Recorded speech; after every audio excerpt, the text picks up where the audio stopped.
Hello friend, कैसे हैं आप लोग। तो आज के टॉपिक में हम बात करने वाले हैं हमारी बदलती पृथ्वी के बारे में बात करेंगे।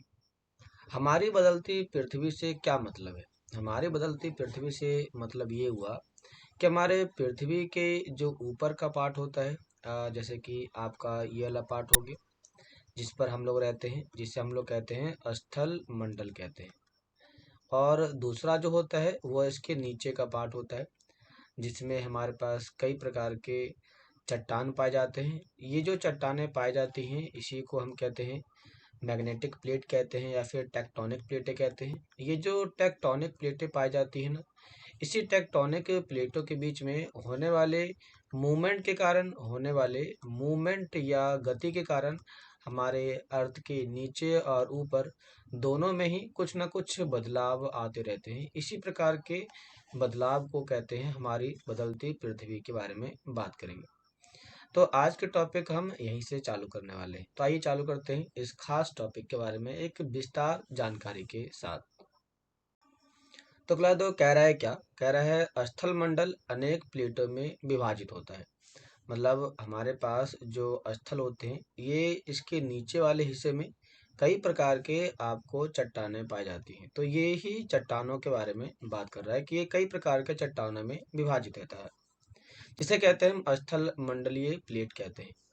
आपको ये जान करके आश्चर्य होगा कि ये प्लेटें हमेशा सीधी गति से चारों तरफ घूमती रहती है।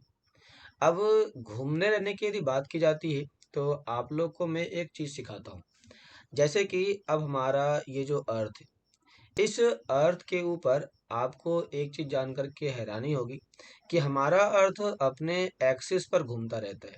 अरे इस एक्सिस के साथ साथ ये पूरे तरफ से देखा जाए तो सन के भी चारों ओर घूमता रहता है। अब एक अर्थ के नीचे की क्रिया की बात की जाए तो एक अर्थ के नीचे पाए जाने वाले टेक्टोनिक प्लेट हमेशा ही मूवमेंट करते रहते हैं, घूमते रहते हैं। कभी इनकी गति इस साइड होती है तो कभी इनकी गति इस साइड होती है, कभी इनकी गति नीचे की ओर होती है तो कभी इनकी गति ऊपर की ओर होती है। जब इस प्रकार की गति हमारे अर्थ के नीचे वाले हिस्से में होता है तो इस प्रकार की गति होने से हमारे अर्थ के ऊपर वाले हिस्से में कई प्रकार के बदलाव आते हैं।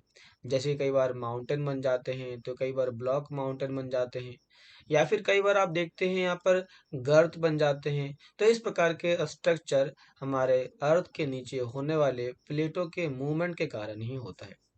कहता है कि प्रत्येक वर्ष केवल कुछ सेंटीमीटर के लगभग हमारी मिट्टी के अंदर कुछ ना कुछ बदलाव आते रहते हैं। पृथ्वी के अंदर पिघले हुए मैग्मा में होने वाली गति के कारण ऐसा देखने को मिलता है। कहता है पृथ्वी के अंदर पिघला हुआ मैग्मा एक वृत्तीय रूप में घूमता है। वृत्तीय रूप का मतलब क्या होता है, जैसे कि ये मैग्मा इधर से ऊपर की ओर जा रहा है, फिर ऊपर से इधर की ओर जाएगा, फिर इधर से इधर की ओर जाएगा और फिर इधर से इधर की ओर जाएगा। तो यही क्यों, इसी को कहते हैं वृत्तीय रूप में घूमना होता है। जब इस प्रकार से ये घूमता रहता है तो इसे घूमता हुआ हमारे यहाँ पर एक क्रियाकलाप में दिखाया गया है। आइए थोड़ा सा देखते हैं कि ये कहाँ पर दिखाया गया है क्रियाकलाप के तौर पर। तो इसको थोड़ा सा देखने का काम करते हैं। ये जो आप मैग्मा देख रहे हैं ये मैग्मा पहले ऊपर की ओर जाता है, लेकिन यदि ये मैग्मा ऊपर की ओर जाता है तो आप लोग को पता होना चाहिए कि जहाँ पर ये चट्टानें ज़्यादा टफ होती है, हार्ड होती है, यहाँ से ये फिर से नीचे की ओर मूवमेंट करती है और फिर नीचे की ओर मूवमेंट करके ये ऊपर की ओर जाना चालू कर देती है। तो इसी प्रकार के होने वाले गति को हम कहते हैं क्या, वृत्तीय गति कह सकते हैं। ठीक क्लास। कहता है प्लेट की एक इस गति के कारण पृथ्वी की सतह पर परिवर्तन होता रहता है। जब यहाँ पर हमारे अर्थ के ऊपर मैग्मा आता है, जैसे कि यदि आप इस पिक्चर को देखेंगे, मैग्मा वाले पिक्चर को, तो क्लास देखिए जरा कि ये प्लेट हमारे पास पहले ऐसे थी, लेकिन अब नीचे से क्या लग रहा है, नीचे से लग रहा है फोर्स। जब नीचे से फोर्स लगेगा तो हमारे पास जो प्लेटें हैं वह प्लेटें अपने से दूरी की ओर खिसकना चालू कर देगी। तो ये प्लेट इधर से इधर की ओर जाएगी और ये प्लेट इधर से इधर की ओर जाएगी। इधर से जाएगी तो आप लोग ने क्या देखा, अब यहाँ पर हमारे पास ऊपर का जो सरफेस है वो बढ़ करके ये यहाँ से यहाँ तक हो जाएगा और ये बढ़ करके आगे तक फैल जाएगा। अब ऐसे में क्या होगा कि जब ये फैलेगा तो यहाँ पर कुछ न कुछ नए नए बदलाव आएंगे, या यहाँ पर आपको माउंटेन देखने को मिल जाएगा। तो ये जो आपको माउंटेन देखने को मिल रहा है ना, इसी माउंटेन को तो हम कहते हैं ज्वालामुखी पर्वत कहते हैं, ज्वालामुखी माउंटेन कहते हैं। या वॉल्केनिक माउंटेन कहते हैं। इस प्रकार के वॉल्केनिक माउंटेन की बात की जाए तो इस प्रकार के वॉल्केनिक माउंटेन आपको कहाँ पर मिल जाते हैं? इस प्रकार के वॉल्केनिक माउंटेन आपको वहां पर मिलेंगे जहां पर एक महाद्वीप और दूसरा आपका महासागर, जहां पर महाद्वीप और महासागर के प्लेटें आपस में मिलती है, उस जगह पर आपको इस प्रकार के माउंटेन देखने को मिल जाएंगे, जैसे कि फ्यूजी माउंटेन। फ्यूजी माउंटेन जो जापान में है, जापान के अंदर इस प्रकार का माउंटेन कहाँ पर है? तो एशियन कॉन्टिनेंट और पैसिफिक ओशन के बीच वाले हिस्से में आपको देखने को मिल जाता है, जहां पर ये दोनों टकराते हैं। आइए देखते हैं आगे कि आगे इसके बारे में क्या समझाता है हमारे बारे में। कह रहा है कि पृथ्वी की गति को उन बल के आधार पर विभाजित किया गया है जिनके कारण ये गति उत्पन्न होती है। अब जरा आप बताइए कि पृथ्वी के अंदर तो कई प्रकार की गतियां देखने को मिल जाती हैं। अब इस गति के आधार पर यदि इसको बांटा गया है तो कौन कौन सी आपको गति मिल जाती है? ऐसे तो इसमें गति आपको कुछ ही दिए गए हैं, लेकिन मैं आपको बताना चाहूंगा कि यहाँ पर आपको कई प्रकार की गतियां देखने को मिल जाती है। आइए देखते हैं। पहले मैं आपको यहाँ पर एक नोट बना के समझा देता हूँ ताकि आपको समझने में थोड़ा सा आसानी सा हो सके। मैं आपको अभी समझा देता हूँ। तो मैं इसमें आपको लिख देता हूँ कि ऐसे कौन कौन सी गतियाँ आपको देखने को मिल जाती है। तो सबसे पहले बात करते हैं पृथ्वी के अंदर की गति के बारे में। तो एक बात ध्यान देना, जो पृथ्वी है, पृथ्वी के अंदर होने वाली गति तीन प्रकार की होती है। तीन प्रकार की होती है। अब बात आती है कि ये तीन प्रकार की कौन कौन सी होती है। तो पहला तो हमारा गति जो होता है वो होता है आपका क्षैतिज गति होता है। क्षैतिज गति देखने को मिल जाती है, क्षैतिज गति।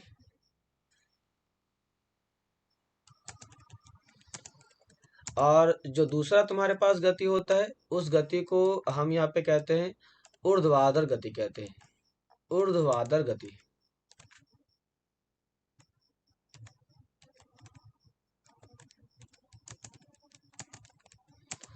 दूसरा हम इसे कहते हैं समानांतर गति कहते हैं।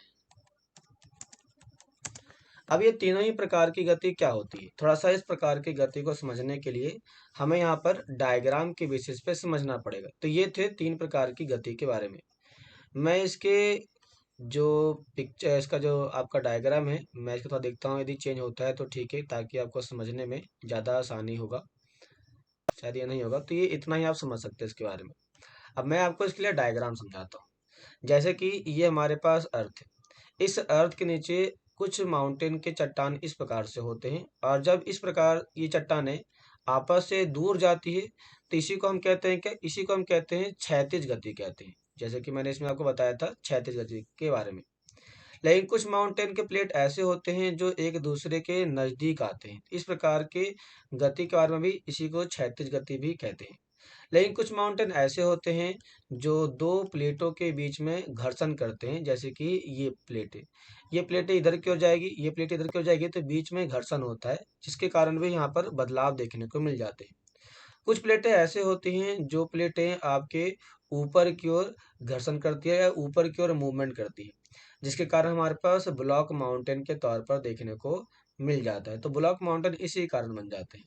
लेकिन कई बार ऐसा नहीं होता, बल्कि इसके कारण ये उल्टा हो जाता है, ये नीचे की ओर धंस जाता है। जब नीचे की ओर धंसेगा तो आपको इस प्रकार के माउंटेन देखने को मिल जाएंगे, इस प्रकार के माउंटेन। तो इस प्रकार के जो माउंटेन नहीं होते बल्कि गर्त होते हैं, तो इस प्रकार के गर्त आपको कई बार देखने को मिल जाते हैं। इसे हम कहते हैं रिफ्ट वैली कहते हैं। इस प्रकार की गति आपको देखने को मिल जाती है।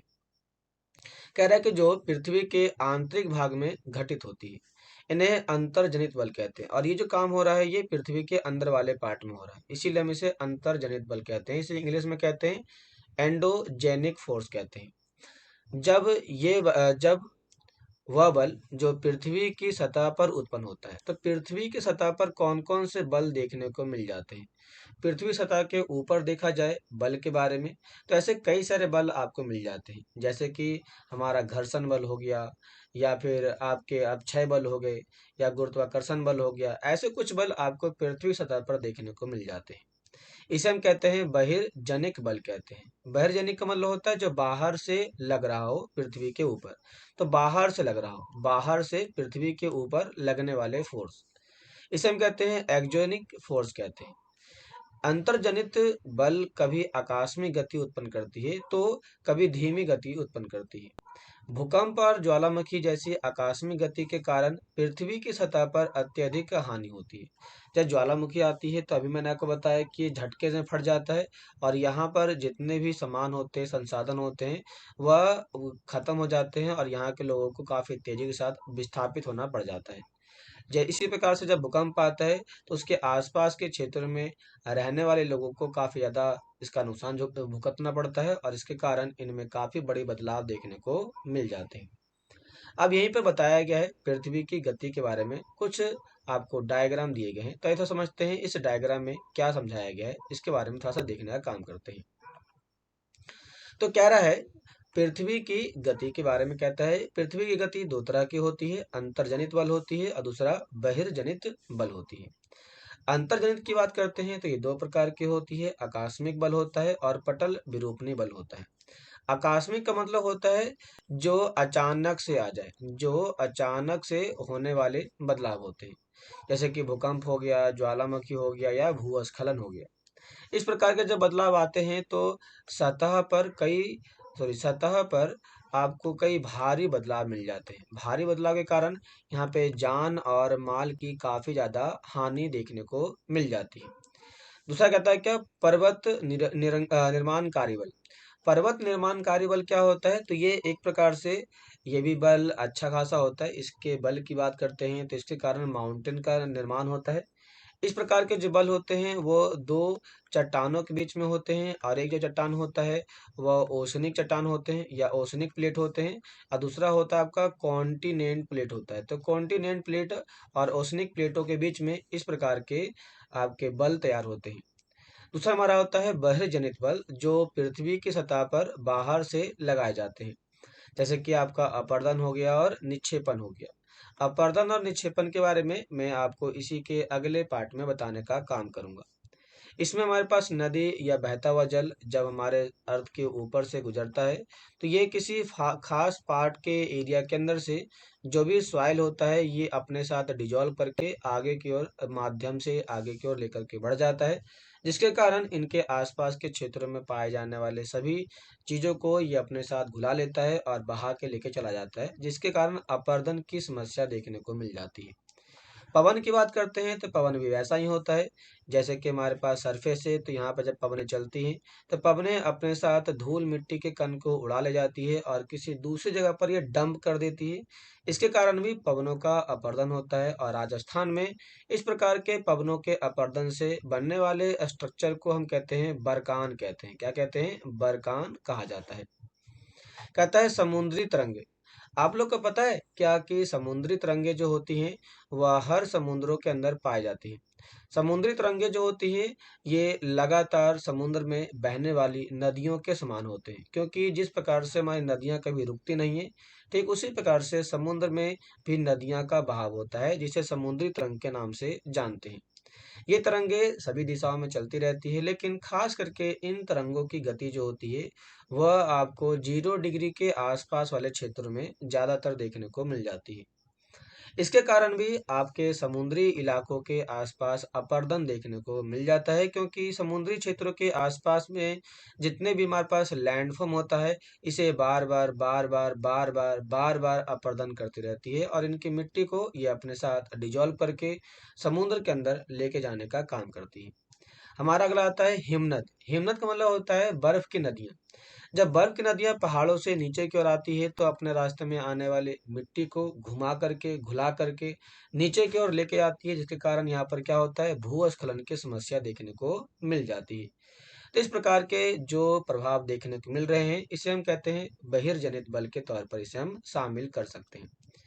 तो क्या आपको समझ में आया कि बहिर्जनित बल क्या होते हैं, इसका प्रभाव कैसा पड़ता है? इसके बारे में मैंने आपको जो समझाया वो कैसा रहा, आप हमें कमेंट बॉक्स में कमेंट करके बता सकते हैं। तो आइए बढ़ते हैं इसके बारे में आगे। इसमें ये कह रहा है, क्या कह रहा है कि ज्वालामुखी भूपर्पटी पर खुला एक ऐसा छेद होता है जिससे पिघला हुआ पदार्थ अचानक निकलने लगता है। जब इस प्रकार से निकलने वाला पदार्थ अचानक बाहर की ओर आता है, तो इस प्रकार के आने वाले पदार्थ के कारण हमारी पृथ्वी पर इसके कई सारे भयानक प्रभाव देखने को मिल जाते हैं, भयानक और विनाशकारी। इसके विनाशकारी या भयानक प्रभाव के बारे में बात करें तो आप लोग को समझने में आसानी होगी कि जब भी किसी जगह पर भूकंप की संभावना देखने को मिलती है, उस जगह पर आपको पता होगा कि वहां पर जान माल की समस्या काफी ज्यादा होती है। अब आपको पता है कि जब भी ये लावा बाहर की ओर निकल रहा होता है, तो बाहर पे जब ये निकलता है लावा, तो लावा के साथ साथ गैस निकलता है, राख निकलता है। ये तो कुछ भी नहीं है, इसके साथ साथ इसमें निकलते हैं सिंडर, निकलते हैं सिंडर। और निकलता है इसके अंदर क्या निकलता है, तो बोल्डर्स या कह सकते हो चट्टान के टुकड़े निकलते हैं। तो चट्टानी समझ लो। और इस चट्टान के जो छोटे छोटे कण होते हैं, ये इतने तेज होते हैं कि यदि एक व्यक्ति के अंदर ये सट जाए, तो ये व्यक्ति को छेद करते हुए बाहर निकल जाएगा। इतना ज्यादा भयंकर होता है। इसके अंदर जो गैसें निकलती है वो हानिकारक गैसें होती है, जिसके कारण आसपास के क्षेत्रों में वायु प्रदूषण को बढ़ावा देने का काम करती है। जब ये काफी तेजी के साथ लावा बाहर की ओर आता है, तो इस लावा के फायदे होते हैं और घाटे भी होते हैं, क्योंकि जब ये आगे की ओर आता है तो आने वाले जगहों पर ये काफी बड़े स्तर पर फैल जाता है और यहाँ के फसलों को और जमीनों को खराब कर देता है, बर्बाद कर देता है। फसलों को और जमीनों को ये बर्बाद कर देता है। लेकिन क्या आपको पता है कि यही लावा जब काफी लंबे समय तक जम जाता है, तो जम जाने के बाद यही लावा काफी बड़े स्तर पर यहाँ पर उपजाऊ मिट्टी या फिर काली मिट्टी का निर्माण करता है। और यही काली मिट्टी जो होती है, इसी काली मिट्टी के कारण यहाँ पर अच्छी खासी हमें फसलों का उत्पादन देखने को मिल जाता है। इस प्रकार के मिट्टी के अंदर हमें जो फसल पाई जाती है वो कपास पाई जाती है, गन्ना पाई जाती है। भारत में इस प्रकार की मिट्टी की बात करें तो ये गुजरात में देखने को मिल जाता है और महाराष्ट्र के अंदर देखने को मिल जाता है। इसका कुछ पार्ट जो है वो कर्नाटका के पार्ट में देखने को मिल जाता है। तो ऐसे कुछ 3 राज्य हैं जहाँ पर ब्लैक मिट्टी आपको काफी बड़े स्तर पर पाई जाती है। आइए बात करते हैं आगे क्लास। कह रहा है कि इस प्रकार स्थल मंडलीय प्लेटों के गति करने पर पृथ्वी की सतह पर कंपन होता है। मतलब कि जब हमारे अर्थ के नीचे किसी जगह पर भूकंप आता है, तो ये पृथ्वी के ऊपर का हिस्सा क्या होता है, कंपन करता है। कंपन मतलब उसमें थोड़े बहुत झटके से आ रहे होते हैं। जैसे कि यदि आपका जिस कुर्सी पे बैठे हुए हो या फिर आप जिस चेयर पे बैठे हुए हो या जिस खटिया पे बैठे हुए हो, यदि उसमें तो कोई आपको हिला दे, तो आप हिलते तो हो, लेकिन आप अपने आप नहीं हिल रहे, बल्कि आप जिस चीज पे बैठे हुए हो आप उसके कारण हिल रहे हो। मतलब ये हुआ कि जिस चीज पे आप बैठे हो ना, उसमें कंपन हो रहा है, उसमें कहीं ना कहीं क्या हो रहा है, तो उसमें बदलाव आ रहे हैं। यदि पृथ्वी की सतह पर इस प्रकार के बदलाव आते हैं, तो उसी को हम कहते हैं भूकंप कहते हैं। इसके सिंपल सी भाषा में कहा जाए तो पृथ्वी का हिलना ही क्या होता है, भूकंप कहलाता है। कह रहा है कि यह कंपन पृथ्वी के चारों ओर गति करता है। इस कंपन को भूकंप कहते हैं। भूप्रपटी मतलब प्लेट के नीचे वह स्थान जहां पर कंपन चालू होता है उसे उद्गम केंद्र कहते हैं। अब थोड़ा सा इस मैप को देखिए। अब जहां से ये कंपन उत्पन्न हो रहा है, जहां से चालू हो रहा है, उसको हमने क्या कहा, उसको हमने उद्गम केंद्र कहा। और जहां पर ये इसी के जस्ट ऊपर, जैसे कि हमारा अर्थ का ये पार्ट जहां पर कंपन चालू हुआ है, जस्ट इसी के ऊपर जहां पे कंपन ऊपर पहुंचता है, उसी को हम कहते हैं क्या, अधिकेंद्र कहते हैं। जैसे कि यहाँ पे लिखा गया है, अधिकेंद्र से कहा जाता है। इसी के बाद थोड़ा सा और आगे बात करते हैं, तो कहता है कि उद्गम केंद्र के भू सतह पर उसके निकटतम स्थान को अधिकेंद्र कहते हैं। जहां पर से निकलता है उसी को अधिकेंद्र कहते हैं। अधिकेंद्र से कंपन बाहर की ओर तरंगों के रूप में गमन करती है। अब यहाँ पर जो चारों ओर देख रहे हैं गोल गोल, ये जो गोल गोल है ये तरंगों के तौर पर आगे की ओर बढ़ता है। अधिकेंद्र के निकटतम भाग में सर्वाधिक हानि होती है। मतलब कि जहां पर इसके सबसे निकट का पार्ट होता है, जहां पर आपके कह सकते हैं अधिकेंद्र के आसपास का हिस्सा होता है, वहां पर इसका प्रभाव काफी ज्यादा होता है। यहाँ पर नकारात्मक प्रभाव ज्यादा देखने को मिल जाते हैं। एवं अधिक केंद्र से दूर, अब जैसे कि जो रेड लाइन है वो आपको काफी दूरी पर दिखा रहा है। इस दूरी वाले स्थानों पर इसके पड़ने वाले जो प्रभाव होते हैं वो बहुत ही कम होते हैं, ऐसा इसमें बताया गया। तो क्लास आपको क्या समझ में आया, अब आपको समझ में आ चुका होगा कि यहाँ पर कई प्रकार के तरंगे देखने को मिल जाती है। अब जो भूकंपीय तरंगे होती हैं वो 3 प्रकार की तरंगे होती हैं। इसे कहते हैं पी तरंगे, इसे अनुदैर्घ्य तरंग भी कहते हैं। एल तरंगे, इसे अनुप्रस्थ तरंगे भी कहते हैं। एल तरंगे, इसे पृष्ठीय तरंग भी कहा जाता है। तो एल तरंगों को, सॉरी एस तरंगों को हम अनुप्रस्थ तरंग और एल तरंग को हम पृष्ठीय तरंग के नाम से भी जानते हैं क्लास। जब आप 11th क्लास की ज्योग्राफी पढ़ेंगे तो 11th क्लास की ज्योग्राफी में इसे विस्तार से बताया गया है। इसमें पता चलेगा आपको पढ़ने के लिए ये कि इसमें से कौन सी तरंगे सबसे पहले पृथ्वी पर पहुंचती है, तो वो होती है पी तरंगे। पी तरंगे सबसे पहले पृथ्वी पर पहुंचती है, इसीलिए इसे प्राइमरी वेव भी कहा जाता है।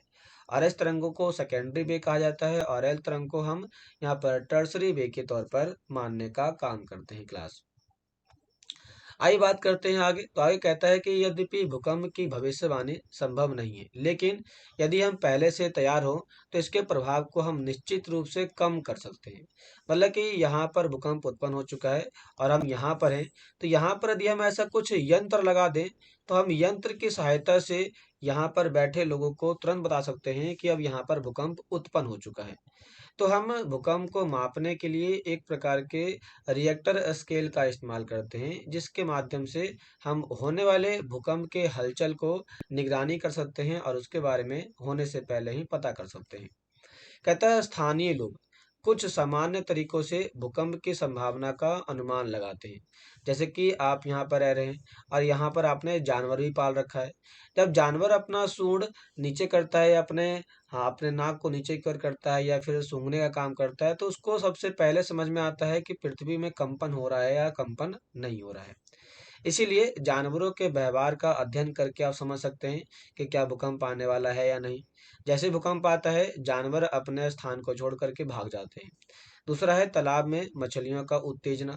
जब तालाब में मछलियां रहती हैं और लगता है कि भूकंप आने वाला है, तो तालाब की मछलियां जो होती है वो अपने स्थान से विक्षुब्ध हो जाती है या आगे पीछे भागना चालू कर देती है या फिर ऊपर की ओर निकलना चालू कर देती है, जिससे आप समझ सकते हैं कि वहां पर भूकंप की संभावना बढ़ चुकी है या फिर आने वाली है। या फिर कहता है क्या, सांपों का धरातल पर आ जाना। जैसे कि ज्यादातर जो सांप होते हैं वो बिल के अंदर रहते हैं, लेकिन यदि बिल के अंदर सांप बाहर आ जाते हैं तो समझ जाइए कि कहीं ना कहीं उन लोगों को पता चल चुका है कि भूकंप आने वाले हैं। लेकिन ये हमेशा नहीं होता। ऐसा नहीं कि यदि सांप बाहर खाना खाने के लिए आ रहा है तो अभी आप समझ जाएं कि भूकंप आ रहा है, ऐसा नहीं। वो किसी खास स्थिति में ही बाहर आती है, वो झटके में बाहर आती है या फिर किसी ऐसी आपातकालीन समय में बाहर आती है, तो आप समझ सकते हैं कि शायद हमारे पास भूकंप की संभावना बढ़ चुकी है। आगे यहाँ पे कह रहा है क्या, कह रहा है कि हमारे भारत के भुज में भूकंप के झटके महसूस किए गए थे 2001 के टाइम में।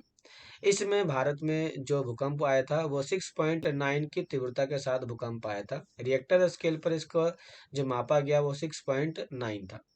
कहता है कि ये स्कूल सर्वाधिक प्रभावित हुए थे। उस स्कूल की इमारतें गिरने से कम 971 छात्र और 31 शिक्षकों की मौत हो चुकी थी। यहाँ पे कहता है कि भुज की तबाही की बात की जाए तो फोन लाइन, पाइप लाइन और विद्युत स्टेशन, संचार लाइन सभी के सभी खत्म हो चुके थे। शहर में आग की बात करते तो चारकोल और अंगीठियों के पलटने से अनेक स्थानों पर आग लग गई थी। भूकंप से प्रभावित क्षेत्र में आपातकाल की घोषणा करनी पड़ी और राष्ट्रीय आपातकाल ने स्थिति की घोषणा को आगे बढ़ाने का काम किया था। राष्ट्रीय आपातकाल की बात करते हैं तो इसे आर्टिकल 356 के अकॉर्डिंग शामिल किया गया है, जिसके अंतर आप भारत में राष्ट्रीय आपातकाल को लगा सकते हैं। आइए बात करते हैं आगे। तो कहता है भूकंप का मापन एक यंत्र से किया जाता है जिसे भूकंप अभिलेखी कहते हैं। भूकंप की तीव्रता रिएक्टर स्केल पर मापी जाती है। तो रिएक्टर स्केल पर हम भूकंप की तीव्रता मापते हैं। जैसा कि मैंने आपको यहाँ पे बताया कि भुज के अंदर जो भूकंप आया था वह 6.9 रिएक्टर स्केल पर इसका भूकंप आया था। यहाँ पर कहा जा रहा है कि जिस भूकंप की तीव्रता 2 या उससे कम होती है उसका प्रभाव नहीं के बराबर होता है, लेकिन जिस भूकंप की तीव्रता 5 होती है वह वस्तुओं के गिरने की क्षति पहुंचा सकता है। मतलब कि जो चीज खड़ी है संभावना है कि वो गिर सकती है, इतनी तेज भूकंप देखने को मिल जाती है। लेकिन जिसकी तीव्रता 6 से अधिक होती है, बहुत ज़्यादा पावरफुल होती है। लेकिन जिसकी तीव्रता 7 के आसपास होती है, उससे ज़्यादा होती है, वो सबसे शक्तिशाली माना जाता है। इसके कारण बहुत ही ज़्यादा भूकंप के झटके और भूकंप के प्रभाव देखने को मिल जाते हैं। कहता है आगे क्या, कहता है कि भूकंप के बाद समाचार पत्रों के मुख्य समाचारों के रूप में दिए गए भूकंप एक वास्तु स्थिति अध्ययन पढ़ें। जैसा कि ऊपर दिया गया है डायग्राम ना, ये डायग्राम इसी के आधार पर आपको कुछ और भी पिक्चर पढ़ने के लिए कह रहा है। इस घटना को क्रम के अनुसार श्रेणीबद्ध करें। मतलब कि आपको बताना है जब भूकंप हुआ तो क्या क्या प्रभाव देखने को मिला या फिर आपने क्या क्या बदलाव किए, आपको इसमें बताना है। कल्पना करिए यदि स्कूल समय के बीच में अचानक भूकंप आ जाए तो आप अपनी सुरक्षा के लिए सबसे पहले क्या करेंगे? सबसे पहले बताया जाता है कि आप जो बेंच है ना, उस बेंच के नीचे आप जाकर के बैठ जाइए, ताकि ऊपर से गिरने वाले जो आपके जो पत्थर होते हैं, ईंट होते हैं या पिलर होते हैं, इससे आप अपने आप को बचा सके। इसीलिए सबसे पहले आप किसी ऐसी जगह पे चले जाएं जहाँ पर आपको सुरक्षित महसूस हो सके।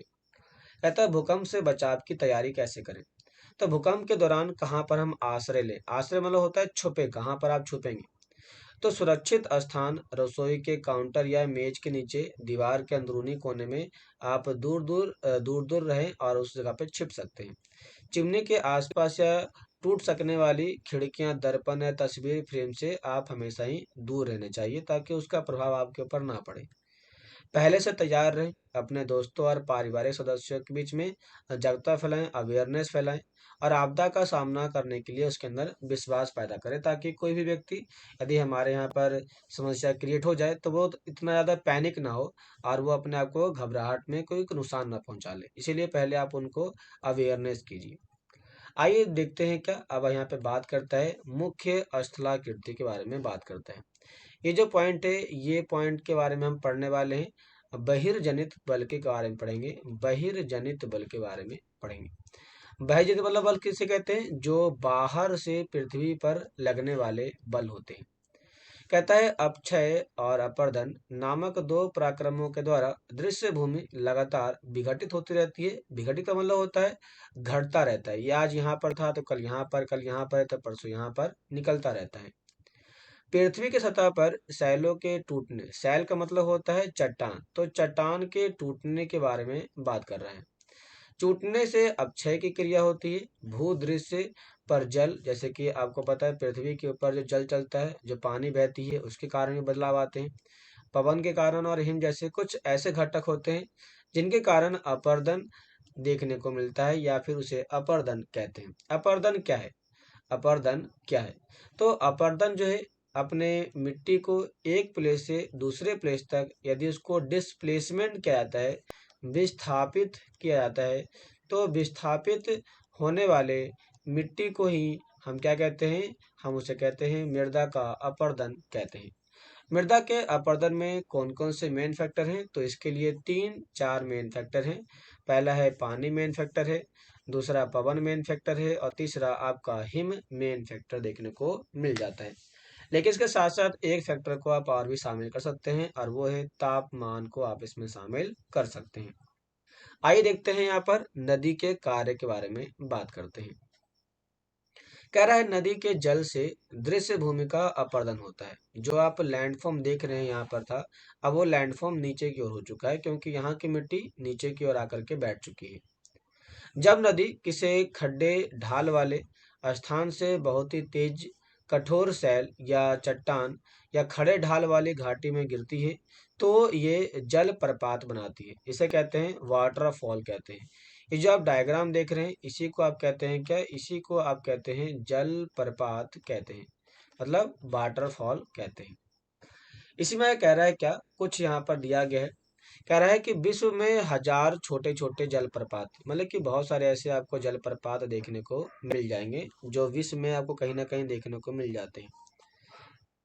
कह रहा है सबसे ऊंचा जलप्रपात दक्षिण अमेरिका के अंदर वेनेजुएला का एंजेला जलप्रपात है। तो विश्व का सबसे ऊंचा जलप्रपात कौन सा है? एंजेला जलप्रपात है, एंजल जलप्रपात। अन्य जलप्रपात जो है वो उत्तरी अमेरिका में, कनाडा में है, यूएसए के अंदर है। इन दोनों के बॉर्डर पर देखने को मिल जाता है। इसे कहते हैं नियाग्रा जलप्रपात कहते हैं। अफ्रीका में जाम्बिया, जिम्बाब्वे की सीमा पर विक्टोरिया जलप्रपात है, और ये जो विक्टोरिया जलप्रपात है ना, यहीं से आपका निकलता है, नील रिवर निकलने का काम करती है। नील रिवर कहाँ पर है? तो ये है आपका अफ्रीका में है, और अफ्रीका की नहीं बल्कि ये वर्ल्ड की सबसे लंबी, सबसे लॉन्ग रिवर के तौर पर इसको माना जाता है। आइए बात करते हैं आगे। कहता है कि जब नदी मैदानी क्षेत्र में प्रवेश करती है तो वह मोड़दार मार्ग बहने लगती है। मोड़दार मतलब इस प्रकार से, वो कभी भी एक सीधी रेखा में नहीं चलती है, बल्कि वह मुड़ना चालू कर देती है।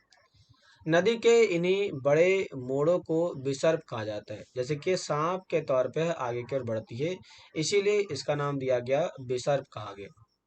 इसके बाद विसर्प के किनारों पर लगातार अपरदन और निक्षेपण होना चालू हो जाते हैं। अपरदन मतलब मिट्टी को ये अपने साथ लेके जाता है और ये मिट्टी को काटता हुआ भी चलता है, इसीलिए निक्षेपण और अपरदन कहा जाता है। विसर्प लूप के सिरे निकट आते जाते हैं। लूप किसे कहते हैं? तो लूप उसे कहते हैं जहां पर ये मोड़ होती है ना, उसी मोड़ को हम कहते हैं लूप। तो ये जो होती है वो सटना चालू कर देती है। तो एक टाइम ऐसा आता है कि नदियां अब सीधे बहना चालू कर देती है, लेकिन जब नदियां ऊपर से आ रही होती है तो ये काफी ज्यादा टेढ़ी मेढ़ी होती है, लेकिन ये बाद में जाकर के सीधी हो जाती है।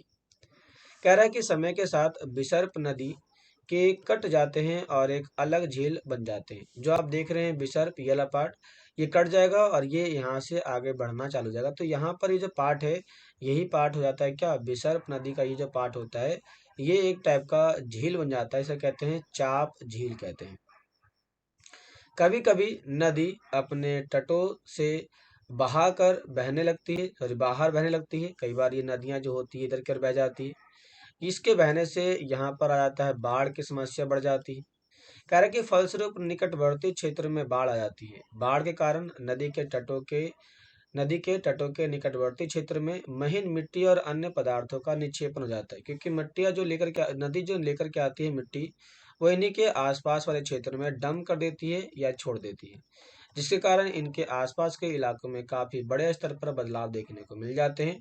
और यहाँ पर हमारे पास जो मिट्टी का डेवलपमेंट होता है वो कौन सी मिट्टी होती है, तो वो होती है आपका उपजाऊ मिट्टी देखने को मिल जाती है। ऐसी मिट्टी एवं पदार्थ को अवसाद कहा जाता है। इससे समतल उपजाऊ बाढ़कृत मैदान का निर्माण होता है। तो ये जो मैदान होते हैं वो समतल होता है, बाढ़ के द्वारा लाया जाता है, इसीलिए काफी ज्यादा उपजाऊ मिट्टी भी होती है। नदी के उत्थित तटों को तटबंध कहते हैं, मतलब कि जहां पर नदी के चारों ओर ऊंची ऊंची आपको कियारियां बनाई जाती है, बाढ़ बनाए जाते हैं, उसी को हम क्या कहते हैं, उसी को हम कहते हैं तटबंध कहते हैं। तटबंध का मतलब होता है कि तटों को इतना ऊंचा करना कि बहते हुए पानी को रोका जा सके, इसी को हम कहते हैं तटबंध कहते हैं। कहता है समुद्र तक पहुंचते पहुंचते नदी का प्रभाव धीमा हो जाता है, क्योंकि इसके अंदर होने वाले पानी का जो क्वांटिटी होता है वो भी कम हो जाता है, इसीलिए इसकी जो रफ्तार होती है वो भी आपको धीरे धीरे कम हो जाती है। तथा नदी अनेक धाराओं में बिखर जाती है, जैसे कि आप यहाँ पे देख सकते हैं।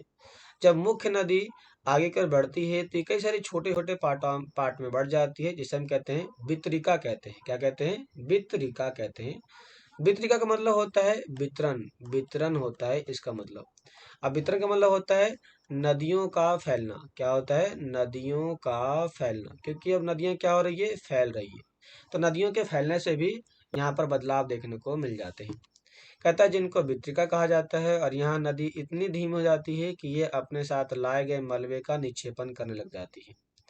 प्रत्येक वितरिका अपने मुहाने पर निर्माण करती है और सभी मुहानों के अवसादों के संग्रह को डेल्टा का निर्माण होता है। तो यहाँ पर जो आप वितरिका देख रहे हैं, जब ये इकट्ठा हो जाते हैं तो इसी को हम क्या कहते हैं, इसी को हम कहते हैं डेल्टा कहते हैं। क्लास आई कह रहा है क्या, समुद्री तरंग के कार्य। अब समुद्र की जो तरंगे होती है, जो लहरें होती हैं, इन लहरों का क्या काम होता है, आइए देखने का काम करते हैं। क्लास कह रहा है समुद्री तरंग के अपर्दन और निक्षेपण तटीय स्थलाकृति बनाते हैं। समुद्री तरंग लगातार चट्टानों से टकराती रहती है, जिससे दरार बढ़ते जाते हैं।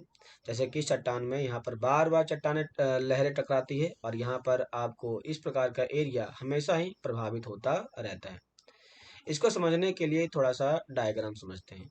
ये जो आप देख रहे हैं पूरा का पूरा पार्ट, जिसको मैंने रेड रेड कर दिया है, यही पार्ट बार बार यहाँ पर आने वाले पानी से प्रभावित होता रहता है, जिसके कारण इसका जो इम्पैक्ट होता है वो ज़्यादा ही देखने को मिल जाता है। समय के साथ ये बड़ी और चौड़ी हो जाती है। इनको समुद्री गुफा कहते हैं, क्योंकि ये समुद्र के चट्टानों के बीच में आपको गुफा जैसा आकार देखने को मिल जाता है। इन गुफाओं के बड़े होते जाने पर इनमें केवल छत ही बचती है, जिससे तटीय मेहराब कह बनते हैं। तटीय मेहराब, मेहराब का मतलब होता है एक ऐसा इलाका जो खिड़की की तरह देखने को मिल जाती है, इसे कहते हैं मेहराब। लगातार अपर्दन छत को भी तोड़ देता है और केवल दीवारें बच जाती है। तो ये जो ऊपर का जो इलाका था वो और बड़ा हो जाएगा, और इसकी जो दीवारें हैं जिसके ऊपर ये टिका हुआ है, केवल आपको वही देखने को मिल जाएगा, और बाकी चीजें सब खत्म हो जाती है पानी के कारण। कहता है इसमें अब बात आती है कि इस पानी में होता क्या है। एक्चुअल में देखा जाए तो ये जो पानी होता है इसके अंदर नमक की मात्रा ज़्यादा होती है और कुछ रसायन की मात्रा होती है। इस प्रकार के रसायन और नमक की मात्रा के कारण ये चट्टानों को क्या करती है, डिजॉल्व करती है और कुछ जगहों तक ये छेद कर देती है। यहाँ पे कह रहा है कि दीवार जैसी इन आकृतियों को हम कहते हैं अस्टैक कहते हैं। क्या कहते हैं? अस्टैक। देखो यहाँ पे लिखा गया है अस्टैक। समुद्री गुफा देखो लिखा गया है, जब यहाँ पर बार बार छेद होते हैं तो ये काफी बड़े एरिया पर अंदर छेद कर देते हैं। इसे कहते हैं समुद्री गुफा कहते हैं। कह रहा है कि समुद्री जल के ऊपर लगभग ऊर्ध्वाधर उठे हुए ऊंचे शैल तटियों को समुद्री भृंग कहते हैं।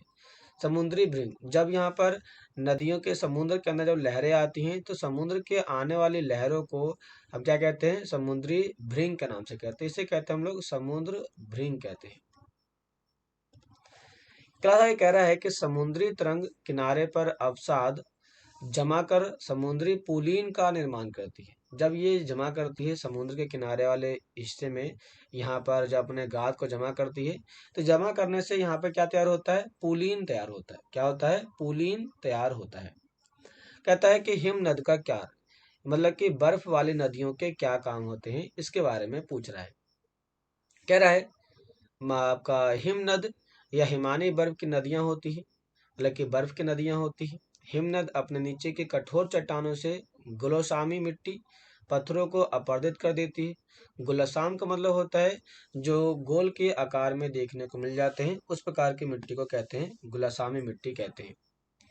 कहता है कि और गुलसामी मिट्टी एवं पत्थरों से भूदृश्य का अपरदन करती है, मतलब कि हमारे माउंटेन के पार्ट में आने वाले मिट्टियों का यह अपरदन करती है। कहता है इसके कारण हिम नदी गहरे गर्तों का निर्माण करती है, क्योंकि ये गहरे गर्त इसलिए बनाते हैं क्योंकि ये मिट्टी जो होती है, जो पानी होती है, ये बर्फ की होती है और ये टकराते हुए जाती है तो यहाँ के आसपास के हिस्से को तोड़ते हुए आगे कर बढ़ जाती है। इसके कारण यहाँ पर क्या तैयार होता है? तो गर्त का निर्माण होता है। पर्वतीय क्षेत्रों में बर्फ पिघलने से उन गर्तों में जल भर जाता है और वे सुंदर झील बन जाते हैं।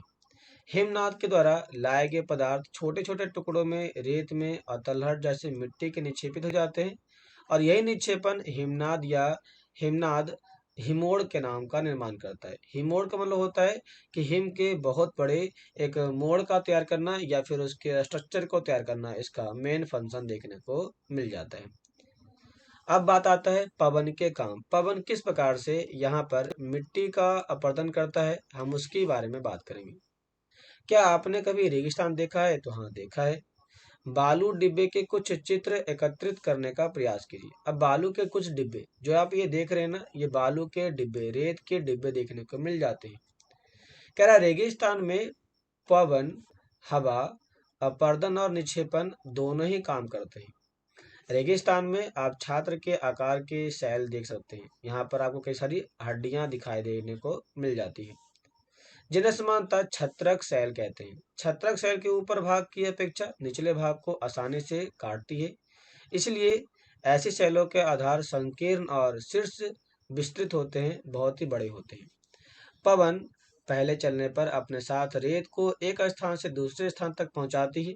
जब पवन का बहाव रुकता है तो एक रेत का गिरकर छोटी पहाड़ी बन जाती है। इन्हीं को हम कहते हैं बालू का टिब्बा कहते हैं, बालू का डिब्बा कहते हैं।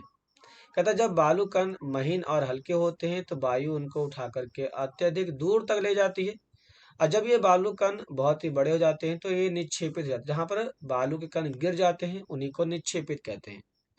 चीन में विशाल लोएस निक्षेप पाए जाते हैं। लोएस का मतलब होता है मिट्टी के इस प्रकार के बड़े बड़े टीले पाए जाते हैं, इसी को हम कहते हैं लोएस कहते हैं। तो इंडिया में हम कहते हैं इसे बालू का डिब्बा कहते हैं और चाइना में इसे क्या कहते हैं? लोएस कहते हैं। लोएस नाम इसे दिया जाता है। तो क्लास ये टॉपिक आपका खत्म होता है। आइए देखते हैं इसके कुछ क्वेश्चन आंसर। कहता है प्लेटें क्यों घूमती है? प्लेटें जो होती हैं हमारे अर्थ के लिए जो प्लेटें पाई जाती हैं ये क्यों घूमती रहती हैं? क्योंकि ये पृथ्वी के गति के कारण घूमती है। पृथ्वी की गति के कारण घूमती है। कहता है बहिर्जनिक और अंतर्जनिक बल क्या होता है? तो ये वो बहिर्जनिक वो बल होते हैं जो बाहर से लगते हैं और ये वो बल होते हैं जो अंदर से लगते हैं। अपरदन क्या होता है? जब मिट्टी के एक पार्ट को दूसरे पार्ट तक हम विस्थापित करते हैं, क्या करते हैं? विस्थापित करते हैं। तो उस विस्थापन को हम कहते हैं मिट्टी का अपरदन कहते हैं। यहाँ पे कहता है कि बाढ़कृत मैदान का निर्माण कैसे होता है। जब नदियों के द्वारा, नदियों के, इसको मैं एक बार लिखने का काम करता हूँ, मैं आपको ले देता हूँ ताकि आपको याद रहे कि इसको कैसे लिख सकते हैं इसके बारे में। तो मैं आपको ले देता हूँ यहाँ पर क्लास से, जो कहते हैं ना कि बाढ़कृत मैदान का निर्माण कैसे होता है, तो आप कह सकते हैं जब नदियाँ अधिक मात्रा में जल को लेकर आती है तो वह अपने साथ गाद, कीचड़ और आदि सामान को लेकर आती है, जिसके कारण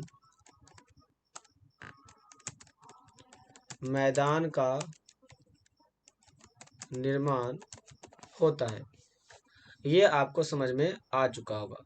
अब कह रहा है क्या, बालू का डिब्बा क्या होता है। अब यहाँ पे कह रहा है बालू का डिब्बा क्या होता है। अभी मैंने आपको बताया था बालू का डिब्बा क्या होता है। तो कह सकते हैं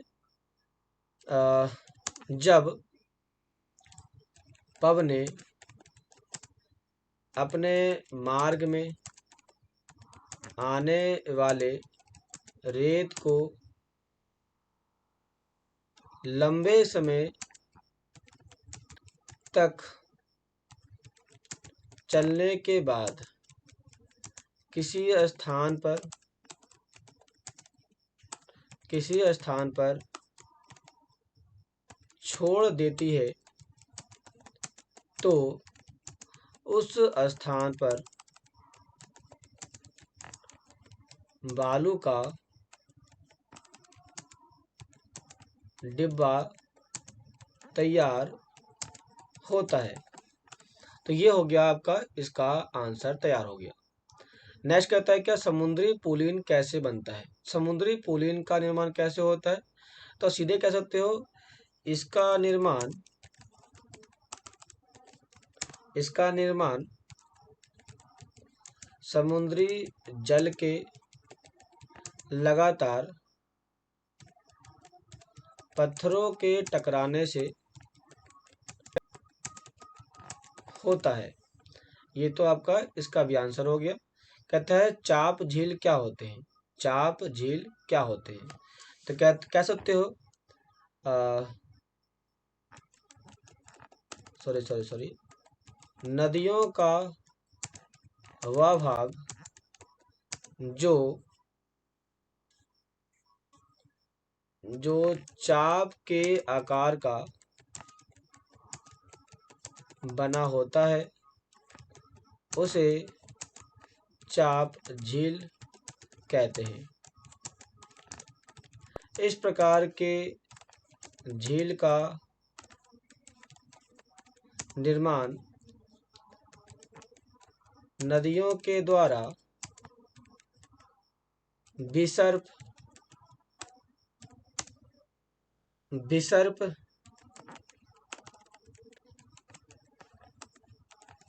नदियों के द्वारा होता है। ये भी आपका पॉइंट पूरा होता है। तो क्लास इस प्रकार से हमने देखा कि कुछ महत्वपूर्ण इसके क्वेश्चन आंसर के बारे में। ये आपको कैसा लगा जरूर बताइए, और वीडियो को सब्सक्राइब लाइक जरूर करें। यदि आपने हमारे चैनल को सब्सक्राइब नहीं किया तो कर लीजिए, ताकि आपको इस प्रकार की वीडियो और नोटिफिकेशन लगातार मिलते रहे। तो आज के लिए इतना ही, मिलते हैं नेक्स्ट क्लास की ओर। तब तक के लिए धन्यवाद।